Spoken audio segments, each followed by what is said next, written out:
Good morning, students. Today we're going to focus on Day 15 AMI activities for grades 8 and 9. First thing on the agenda is to read. So number 1, read a book or text of your choice for 30 minutes. You can read independently, or you may read a text to someone in your house, such as a sibling or parent.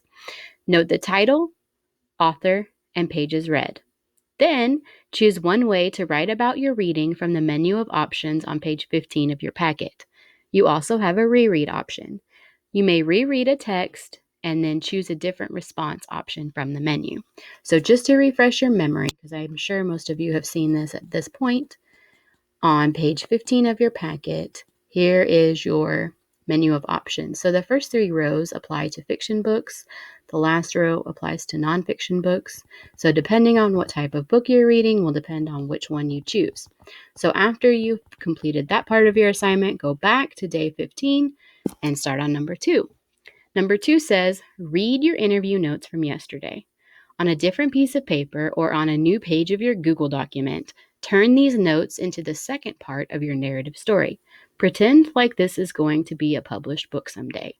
So you took notes from your subject yesterday. Now you're going to turn those notes into a story. You can either use first person or third person to do that.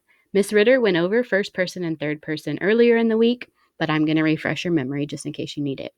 So first person is when you tell the story as if it's happening to you. So you say I, my, we, etc.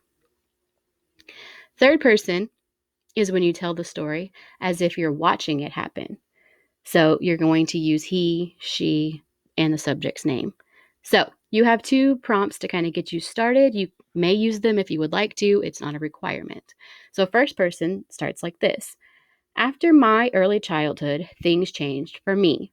I learned a valuable life lesson about blank. So notice my, me, and I. That is a signal it is first person. It's like it's happening to you.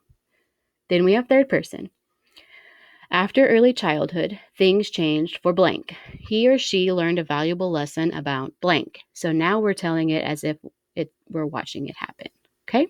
So, to recap, your goals for day 15 are to take your notes from yesterday about your subject's middle life and turn it into a narrative piece of writing that builds on and expands from the early childhood narrative.